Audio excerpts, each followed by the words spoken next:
इस्लापूरच्या हरणखराब अरण्यात हिरवाईचा साज पाहायला मिळतोय। हजारो हरणांचा, नीलगाईंचा वावर सुद्धा दिसतोय। नांदेडमधील इस्लापूर परिसर हिरवाईने आता नटला आहे। नांदेडच्या इस्लापूरच्या हरणखराब अरण्यात निसर्गाचा मनमोहक नजारा पाहायला मिळतोय। हरणखराब अरण्य सध्या पावसाळ्यामुळे हिरवाईने नटलंय। सर्वत्र पसरलेली हिरवीगार गवताची चादर आणि त्यामध्ये मुक्तपणे वावरणारे हरणांचे कळप, नीलगाईंचा हा नजारा हे पाहून कोणाचंही मन प्रसन्न होईल। विशेष म्हणजे या अरण्यात सध्या तब्बल हजारांहून अधिक हरणे तर हजारो नीलगाईंची संख्या असल्याचं सांगितलं जातंय। त्यामुळे पावसाळ्यातील हे जंगल वन्यजीव प्रेमी आणि पर्यटकांसाठी आकर्षणाचं केंद्र ठरतंय।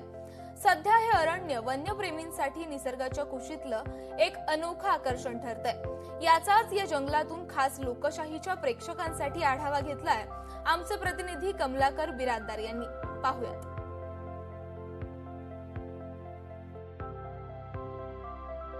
मी आता उभा आहे किनवट तालुक्यातल्या इस्लापूर या ठिकाणच्या हरणखरब या मैदानावरती।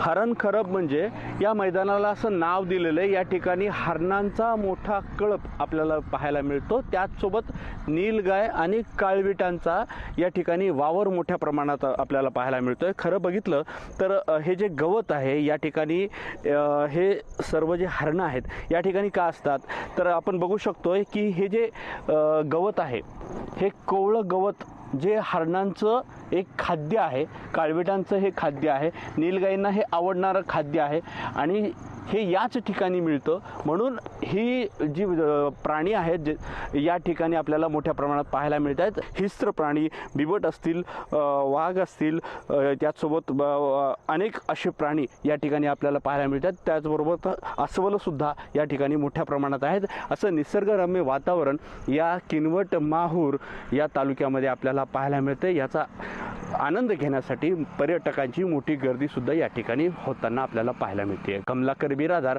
लोकशाही मराठी, नांदेड। लोकशाही मराठी ऐका, पहा, जागरूक रहा।